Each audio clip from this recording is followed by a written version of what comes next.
Dito po kami ngayon guys sa sa RJ Resort.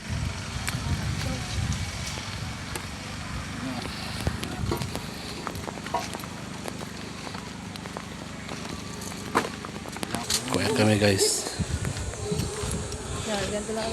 Kayo po ay may sariling tent.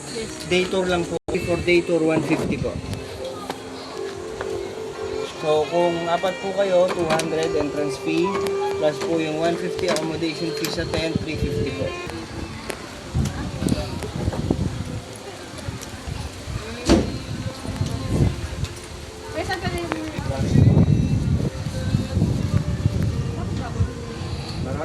Maliit, mas maliit pa dyan yan. Paggabi pa